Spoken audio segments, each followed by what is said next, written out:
Hoş geldiniz değerli izleyiciler. Bugünkü bölümümüzde zamanda geçmiş yolculuk ve bilgi aktarma yöntemlerini incelemeye devam edeceğiz. Bugün klasik fizik ve görelilik teorisinin temellerini sorgulayan, derin nedensellik ve zaman boyunca iletişim sorularını ateşleyen, teorik fizikte bir vizyoner olan Paul Dirac'ın zihniyle bir yolculuğa çıkıyoruz. Elektromanyetik sinyallerin ışıktan daha hızlı seyahat edebileceği fikri Paul Dirac'ın önerisiydi. Eğer böyle bir fenomen mümkün ise geleceğin mesajlarını alabileceğimizi öne sürdü. Bu fikir bir nedenin etkisinden önce geldiği nedensellik ilkesi köşe taşı olan klasik fizik ve görelilik teorisinin temellerinde meydan okumaktadır.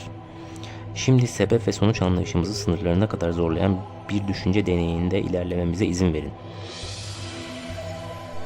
Dünyadan 1000 ışık yılı uzakta bir yıldızı hayal edin.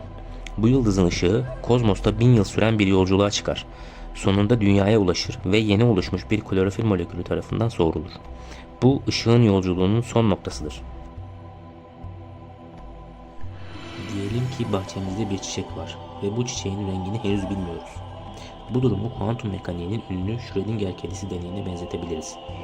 Çiçeğin rengi biz ona bakana kadar hem kırmızı hem de mavi olarak kabul edilebilir. Ancak biz bahçeye çıkıp çiçeğe baktığımızda rengi ya kırmızı ya da mavi olarak belirlenir. İşte bu gözlemin bir olayının sonucunu belirleyebildiği anlamına gelir.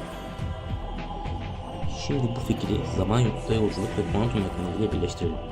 Diyelim ki yıllar önce uzayda bir yıldız patlamış ve bu ışık şimdi dünyaya ulaşmış. Bu ışık bir klorofil molekülü tarafından soğuruluyor.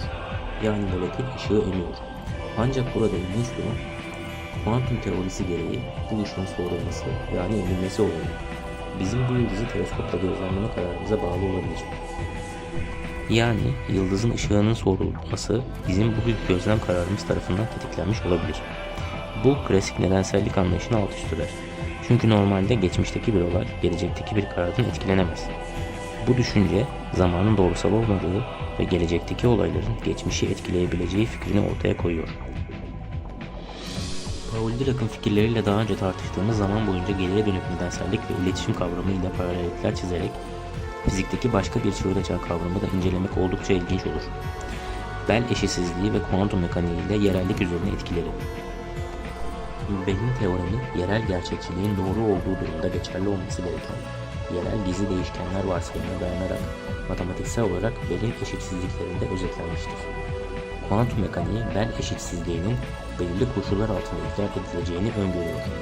Bu ihlal bir parçacığın ölçüm sonucunun aralarındaki mesafe ne olursa olsun diğer bir parçacığın ölçümüyle anında ilişkilendirildiği kuantum durumlarının dolaşık doğasından kaynaklanmaktadır. Alain Aspect'in 1970'lerdeki deneyi dolanık fotonları kullanarak ve onların polarizasyon konfigürasyonlarını değiştirerek Bell'in eşitsizliklerinin ihlal edildiğine dair ampirik kanıtlar sunan kuantum mekaniği görüşünü destekledi. Aspect'in sonuçları yerel gerçekçilik altında izin verilenden daha güçlü korelasyonlar gösterdi ve böylece kuantum tahminleri ampirik olarak doğrulandı. Bu ihlal yerel gerçekçiliğin doğru olmadığı ya da parçacıkların davranışını yöneten yerel gizli değişkenlerin bulunmadığı anlamına gelir. Einstein-Podolsky-Rosen EPR paradoksu ve kuantum dolanıklığı, kuantum mekaniğinin eksik olduğunu göstermeyi amaçlayan bir argüman olarak aslında Bell teoreminin formülasyonunun yolunu açtı. Kuantum dolanıklığı bir parçacığın durumunun mesafeden bağımsız olarak diğerinin durumuna anında bağlı olduğunu göstermektedir. Bell teoreminin matematiksel analizi, ölçüm sonuçlarının istatistiksel dağılımlarının dikkate alınmasını ve bunların kuantum mekaniğinin tahminleriyle karşılaştırılmasını içerir. Dolanık durumlarda gözlemlenen korelasyonlar, süperpozisyon ilkesine ve ölçüm sonrasında dalga fonksiyonunun çökmesine bağlı olduğundan herhangi bir klasik korelasyondan niceliksel olarak farklıdır. Bu korelasyonların yerel olmayan doğasına rağmen sonuçlar doğası gereği rastgele olduğundan ve yalnızca istatistiksel anlamda korelasyonlu olduğundan ışıktan hızlı iletişime izin vermezler. Bu durum kuantum aleminde bilgi ve etkiye ilişkin daha karmaşık bir anlayış sunarken göreliliğin nedensellik ilkesini korur. Dirac'ın ışıktan hızlı sinyaller ve geriye dönük nedensellik hakkındaki araştırmalarına geri dönersek, Bell teoremi ve kuantum dolaşıklığı kuantum düzeyinden nedensellik ve bilginin karmaşık ve sezgi dışı doğasını vurgulamaktadır. Bu zaman ve nedenselliğin klasik görüşlerimizden daha karmaşık ve birbiriyle bağlantılı bir kuantum gerçekliğinin sadece yaklaşımları olabileceğini öne sürmektedir. Şimdi iyon motorlarını, özellikle de Tesla bobinleri gibi yüksek frekanslı elektromanyetik jeneratörleri potansiyel olarak zaman yolculuğunu gerçekleştirmenin bir yolu olarak kullanma konseptini araştırıyoruz. İyon motorları bir dizi bobin ve manyetik sistemle donatılmış sarmal tüpler olarak tasavvur ediliyor. Bu motorlar yüksek güçlü dönen manyetik alanlar üretir ve bu da tüp içindeki elektron plazmasının ışık hızına yaklaşan hızlarda hareket etmesine neden olur. Elektron plazmasının bu hızlı hareketi tüm sistemi kapsayan yüksek frekanslı elektromanyetik alanlar yaratır.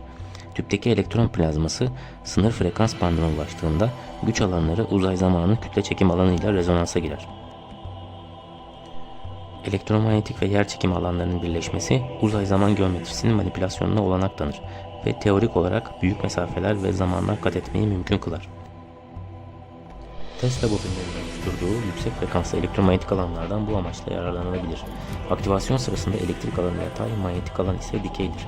Tünel hem elektrik hem de manyetik düzlemleri dik olarak keserek bu üç alanı birbirine 90 derecelik açılarla polarize eder.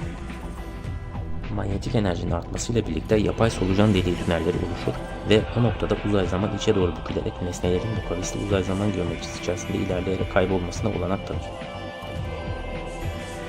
Bu süreç maddenin ışınlanmasına, geometrik olarak sıçramasına ve boyutların değişmesine neden olabilir. Zaman yolculuğu için iyon motorları ve yüksek frekanslı elektromanyetik jeneratörlerin kullanılması kavramı uzay zaman dinamiklerinin radikal bir şekilde yeniden yorumlanmasını sunmaktadır. Teorik olarak ilgi çekici olsa da bu tür bir teknolojinin pratikte gerçekleştirilmesi, enerji gereksinimleri ve uzay zaman dokusunun kontrolü açısından önemli zorluklarla birlikte spekülatif olmaya devam ediyor. Daha